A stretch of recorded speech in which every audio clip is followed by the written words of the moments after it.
Perkenalkan, nama saya Nandi Balsari. Saya akan melakukan pemeriksaan tentang motor listrik. Pasal 12 pemeriksaan kelaikan komponen konversi masuk dalam pasal 11 ayat 1 dilakukan terhadap A. Baterai dengan sistem baterai manajemen, B. Pengaruh tegangan arus searah, DC to DC konverter motor listrik, D. Sistem pengatur penggerak motor listrik, E. Port charger untuk pengisian baterai, dan F. Peralatan pendukung lainnya. Selain pemeriksaan komponen konversi sebagaimana dimaksud pada ayat 1, dilakukan pemeriksaan terhadap kesesuaian komponen konversi. Pemeriksaan terhadap kesesuaian komponen konversi sebagaimana dimaksud pada ayat 2 meliputi A. Verifikasi pengesahan komponen konversi, B. Spesifikasi komponen konversi, dan C. Standar operasional prosedur pemasangan komponen konversi. Pasal 13 1. Pemeriksaan terhadap komponen pak baterai dengan sistem baterai manajemen sebagai yang dimaksud dalam pasal 12 ayat 1 huruf A harus memenuhi ketentuan. Baterai terpasang kokoh dengan kunci untuk baterai. B. Untuk baterai yang terpasang pada sistem sepeda motor dipasang dengan kuat agar tidak berubah posisi saat digunakan. C. Baterai dilarang ditempatkan pada posisi memakai rasio kerusakan yang tinggi saat terjadi kecelakaan. D. Untuk baterai yang berada dalam lebih dari satu wadah diletakkan berdekatan dengan berjarak kurang dari 300 mm. E. Ditempatkan dalam satu pak atau wadah dengan rangkaian baterai. G. Memiliki kemampuan proteksi dan penghindaran sensor paling sedikit berupa dan 1. Proteksi overcharger, proteksi overload, proteksi atau prediksi temperatur pada sel baterai atau setiap sel baterai, dan 4. Proteksi atau sensing pada sel baterai atau setiap sel baterai. H. Baterai wajib menggunakan miniatur circuit breaker atau MCB, sistem komunikasi data yang terintegrasi dengan electronic control unit atau ECU. Pemeriksaan 2. Pemeriksaan terhadap komponen penurunan tegangan arus searah DC to DC converter sebagaimana dimaksud dalam pasal 12 ayat 1 huruf B harus memiliki kemampuan memahami arus listrik 30% lebih tinggi dari beban kelistrikan pada sepeda motor. 3. Pemeriksaan terhadap komponen listrik seperti yang dimaksud dalam pasal 12 ayat 1 huruf C harus memenuhi ketentuan. A. Ditempatkan kokoh pada sepeda motor dengan memperhatikan getaran yang timbul ketika kendaraan beroperasi. B. Ditempatkan langsung dengan roda atau menyatu dengan transmisi. C. Daya motor listrik sesuai dengan klasifikasi sebagai berikut. 1. Sepeda motor dengan isi standar sampai dengan 110 cc. Daya motor listrik konversi paling rendah 1 kW dan paling tinggi 2 kW. 2. Sepeda motor dengan isi silinder lebih dari 110 cc sampai dengan 150 cc. Daya motor listrik konversi paling tinggi 3 kW. 3. Sepeda motor dengan isi silinder lebih dari 150 cc sampai 200 cc. Daya motor listrik konversi paling tinggi 4 kW. Sepeda motor dengan isi silinder lebih dari 200 cc. Daya motor listrik konversi paling rendah 4 kW. Keempat, pemeriksaan terhadap komponen controller atau inverter atau electronic control unit sebagai yang dimaksud dalam pasal 12 ayat 1 huruf D harus memenuhi ketentuan. A. Harus dipasang dengan strip pendingin dan dikaitkan pada bodi motor dengan sirkuit baut. B. Dipasang dengan memperhatikan pendinginan controller inverter secara optimal selama kendaraan beroperasi. Dan C. Terminal electronic control unit harus tertutup untuk menghindari daya terjadi konsleting. 5. Pemeriksaan terhadap komponen port charger. Untuk pemeriksaan baterai sebagai yang dimaksud pasal 12 ayat 1 huruf C harus memenuhi ketentuan.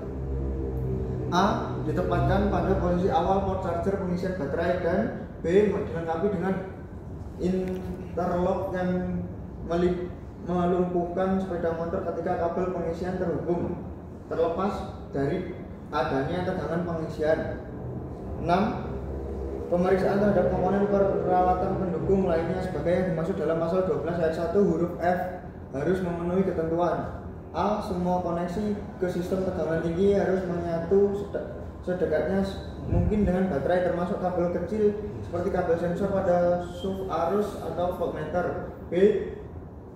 Saklar isolasi pemeliharaan harus dipasang di posisi yang mudah dijangkau dan mempunyai warna mencolok dan dapat dilepaskan kedua katup dari baterai. C. Semua peralatan pendukung sistem sepeda motor listrik berbasis baterai harus terisolasi dengan baik. Mempertimbangkan sistem tegangan operasi dan tidak terhubung secara elektrik ke sasis atau sepeda motor, serta secara efektif disegel atau tahan terhadap intrusi debu dan kelembapan. D. Kabel listrik dimasukkan ke dalam rumah pelindung yang tertutup rapat dan kaku. Kabel listrik yang membawa beban arus tinggi dan atau tegangan tinggi harus berwarna oranye. Dan jika kabel listrik disembunyikan dalam saluran tersebut harus berwarna oranye. F. Kabel listrik mempunyai ukuran atau kemampuan yang dapat meneruskan arus puncak tinggi dalam hal kejut, pengereman regeneratif tinggi atau akselerasi tinggi paling sedikit 1,5 kali peringkat arus kontinu motor atau pengontrol. G. Kabel listrik didukung dan diamankan secara memadai ke sasis atau bagian struktural lainnya dengan invental kurang dari 350 mm. H. Kabel listrik diposisikan pada sasis atau bagian struktur lainnya. I. Kabel listrik yang memiliki koneksi listrik dengan perbedaan tegangan yang besar dan kemampuan arus yang tinggi diposisikan terpisah. J. Memiliki katup pelindung atas koneksi langsung termasuk terminal apapun kecuali di kompartemen tertutup. K. Dapat menahan gerakan di bawah muatan listrik, getaran atau terminal yang tinggi.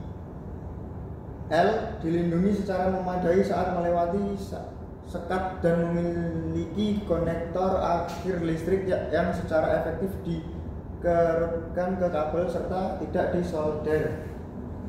M. Kabel listrik tidak membentuk tikungan tajam. N. Perangkat proteksi arus berlebih memiliki nilai antara 20% dan 40% dari arus maksimal sistem sepeda motor listrik berbasis baterai untuk melindungi kabel listrik dan komponen penggerak listrik dari kerusakan. O. Sistem kelistrikan dirancang sedemikian rupa untuk memastikan bahwa kehilangan kontrol total terhadap motor traksi tidak dapat terjadi. Dan P.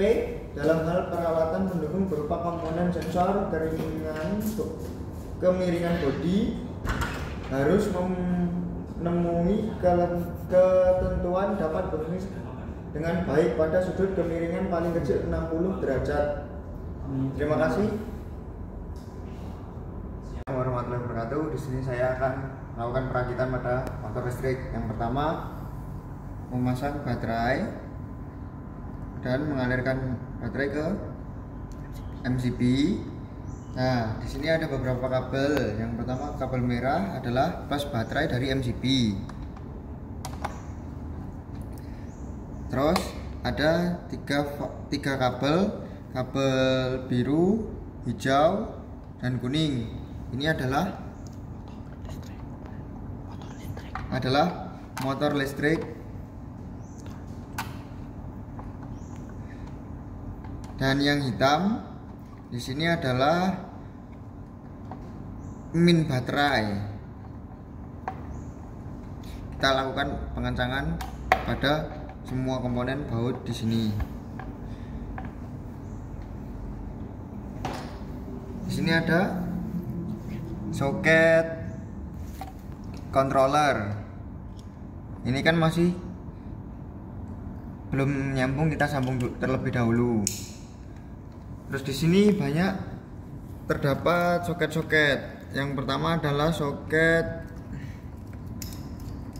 starter,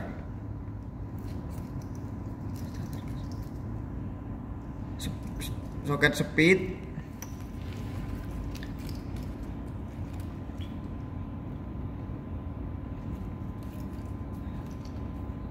handle gas, kunci kontak,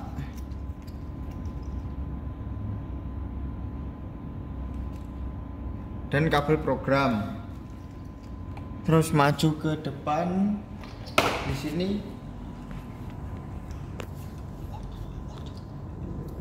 ini ada DC controller. Kita pasang DC controller di area depan motor.